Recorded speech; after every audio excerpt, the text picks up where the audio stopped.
What's going on, guys? So it's been a few days since the fight slash controversy slash ESPN debut of Pacquiao. But before I get into the meat and potatoes of what happened, how I feel about the fight, the future, the ratings, all these other things, I'm gonna admit that I was wrong. So I'll take Crow. My prediction was Pacquiao stopping him in around the seventh round. Although I did mention before, previously on Twitter, that because Horn lacked the obvious talent, pedigree, and ability of the upper echelon elite fighters, that maybe the way that he would have tried to approach the fight would be a Marcus Maidana approach, which is use of physicality and cardio conditioning, and boy, did he bring that. But that didn't affect my pick, so I was wrong. So let's talk about how I scored the fight. And the situation was I was watching the fight with casuals. I did not go back and watch the fight. And one thing I don't do is go back and watch fights to fix my scoring. I acknowledge the fact that it could be one way or the other, hindsight viewing, but I strongly believe that reviewing a fight just affirms you look for things to set your agenda, right? So I'll give you an example of a close fight, Canelo Lara, and if I go, Lara won a close fight, but he won that fight. He was robbed. Lara won that fight. I could go back and I look for Lara winning the fight because the scores were not of such, and then I go, oh my God, I could even give Lara more rounds and more things. And even the smartest boxing fans or the experts, they have this bias inserted in their projection of what they see. Thus, not I choose as long as I paid attention to a fight closely. And yes, I was drinking, and yes, I was with casual fans. So, which is where I'm going to come to the conclusion of where I give flexibility one way or the other. But I don't go back and watch fights I'll go back and watch fights, of course, but I don't go back and watch fights to make a point about scoring, right? I don't. That's not something that I do because I don't believe in it. I think the first time you see it, is the best. Just like they say when you're taking a test, your gut instinct, originally how you saw it, is kind of how you saw it. So I scored the fight. What I said was I had Pacquiao up by 1 round, and I could see a draw happening, right? And basically through 9 rounds, I had it 5-4 Horn, and then maybe I gave him that point, but regardless, I had Pacquiao up a point because Horn won the last round, and then Pacquiao, must have, the 10th and 11th, I guess, must have gone, at least the first time I saw it, or the only time I saw it, I must have given it to Pacquiao. But those rounds were close, and some of those rounds were close. And then some of those early rounds that I gave to Pacquiao were pretty close. Horn doing he looked like he was the more aggressive fighter. He was the more physical fighter. And besides that 1 round, I think it was the 9th or the 8th round, he seemed to be landing the punches that actually were snapping his head back more, although Pacquiao did land some sneaky punches in there, obviously. Now, Horn fought the way that someone who is a less talented fighter has to beat a more talented fighter. You have to be physical. You have to rough. You have to rough the other guy up. You have to do this, right? Now, there was some illegal actions going by Horn, and Manny Pacquiao is not a dirty fighter. He doesn't choose to hit the guy back dirty like Horn does, and I don't think the referee was doing his job stopping all of that. Now, having said that, the referee, I think it was, like I said, I think it was the 9th or the 8th round where Pacquiao had his best round. The referee, that to me looked like on the verge of the most corrupt thing I've ever seen in boxing, because the referee was in a fight that Horn was winning up to that point, even by me, right? The referee was looking to stop that fight. What the fuck is that? What the fuck is that? Like, that makes no sense to me. He wasn't dropped. He's taking some punishment, but like, this is the highest level. This is not a local amateur show. Let the guy fight. Let the guy have an opportunity.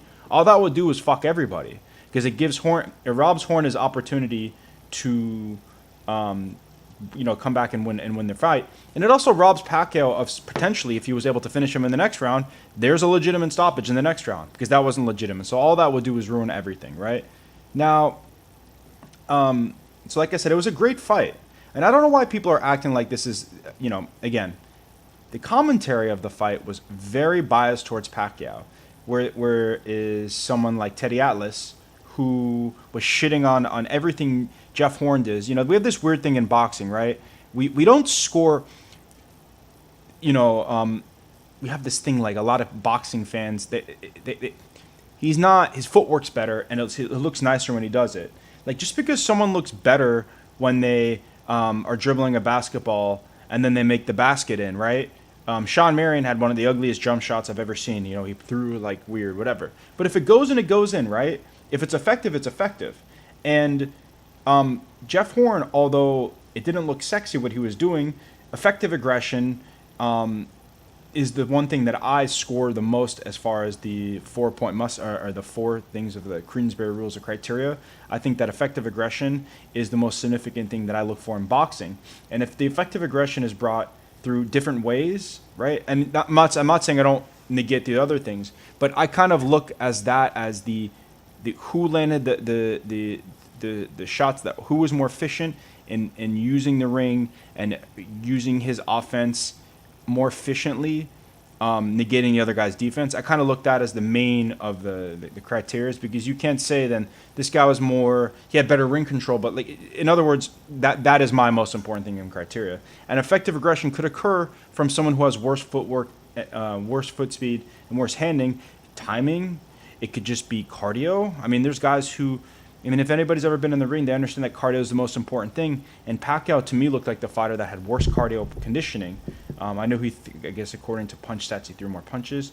But it's just the way that Horn was fighting, using more energy because of his lack of footwork.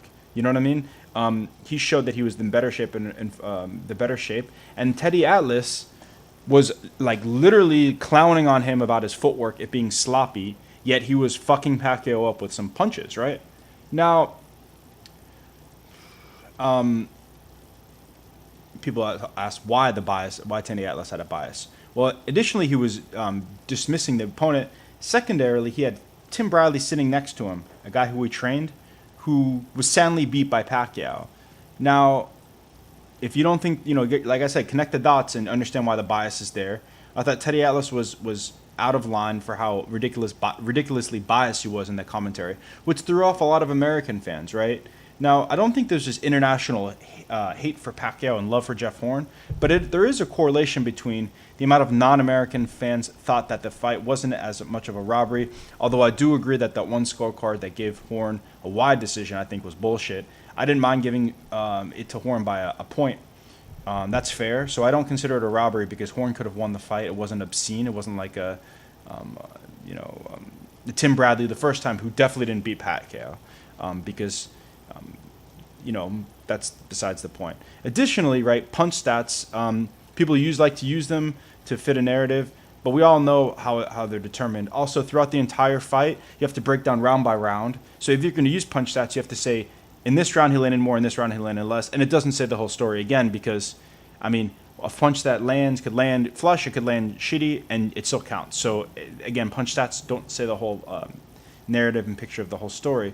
Now, and as far as their faces go, right, as far as how their faces look, that's the most immature, uneducated argument to make. Whose face looked worse? Who would you rather be, right? Not who would you rather be, whose face looked worse. That's all they're basing it on, right? They're not basing it on the actual punches and their head snapping back. They're based on how their face physically looked after the fight. Now, in any scenario, it could be like how certain fighters swell worse. It could be from a headbutt. There could be one round that a fight opened up an eye and blew up, like Ruslan Provodnikov when he fought Chris Algieri. Whose face looked worse? Chris Algieri's face, because he got this shit beat out of him in 2 rounds, and that eye blew up in the second round. But then throughout the fight, then he managed to outbox him and win more rounds. It's boxing. Every round is a different fight. Every round is a different fight, and then you put all those rounds together, and then you have a fight. If you don't like that, then you should, bitch about how boxing is scored. That's a fair argument, right? You could complain about that. That's a different argument. But based on the rules and how the rules are, these are things that you cannot use. You cannot use overall punch stats, if you want to use punch stats at all, and you cannot use whose face looked worse. It doesn't make sense. Certain fighters have scar tissue, certain fighters don't swell as easily, so like it just doesn't make any sense, right? Now, having said that, what's next for Pacquiao and what's next for Horn? I mean, I think there is going to be a rematch, and I think that although the numbers came out, and I think they did anywhere between 3 and 5 million, that's low for me. And I don't know if there's a correlation between people cable cutting and whatnot, but I would expect these numbers to be between 8 and 10 million on ESPN, Manny Pacquiao. But it didn't help that these guys were slagging this opponent, Stephen A. Smith, who was making fun of all of the Jeff Horn's opponents, making it seem like he shouldn't belong in the ring with Pacquiao. And Teddy Atlas was doing the same thing. So I think that's a factor. But again, I don't think those numbers are great. But I do think that there's going to be a rematch because there's a rematch clause. Both guys want more money, or at least Jeff Horn will make more money. He only made like 500,000 plus gate revenue. I know Pacquiao made 10. But it gives both guys an opportunity to prove one thing or the other because it was a close fight. Regardless of how you look at it, it was a close fight. No robbery. It was a very close fight. As far as people giving shit Horn for calling out Mayweather, it was like people were talking about Pacquiao gonna have a rematch with Mayweather after Pacquiao beats Horn. That was people were talking about it. So I think that's where he came up with that. And Mayweather is fighting a fucking 0-0 boxer.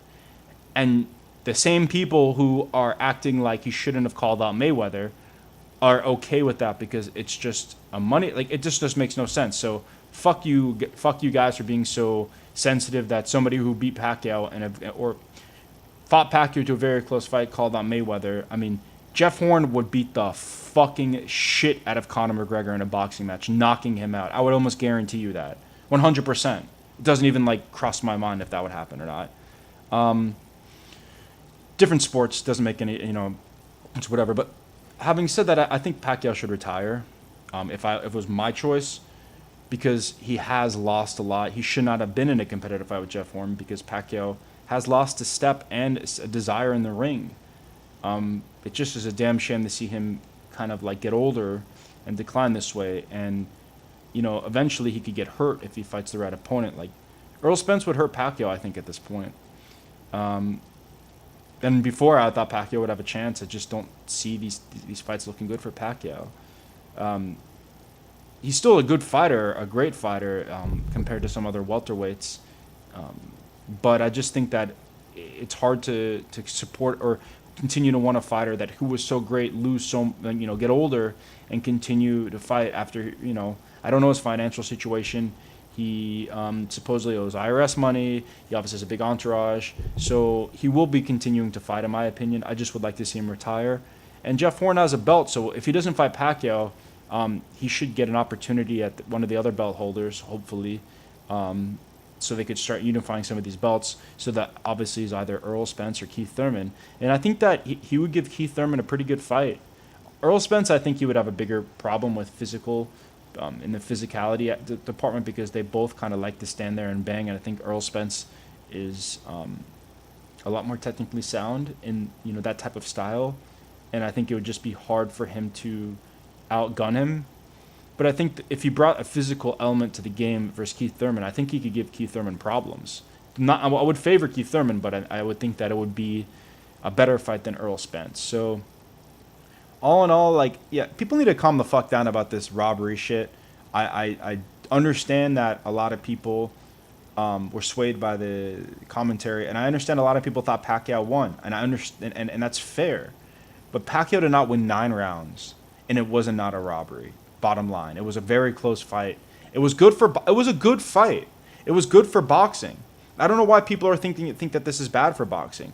Only because Stephen A. Smith goes on a 20-minute rant about bitching about things he doesn't know about. So I just don't. And having said that, I don't mind Stephen A. Smith. He's casual. We don't need to hold him to the same standard that somebody like Al Bernstein's held to, because Al Bernstein is a boxing expert. He claims to be, and he is a boxing expert. You know what I mean? So if you want to blame anybody, blame Teddy Atlas, not Stephen A. Smith, because Teddy Atlas is a boxing expert, or claims to be a boxing expert. So it's, that's how this works. So anyways, thank you guys for listening to my video and supporting. Continue to like, continue to support, comment, and I'll come out with more videos later. Thank you guys.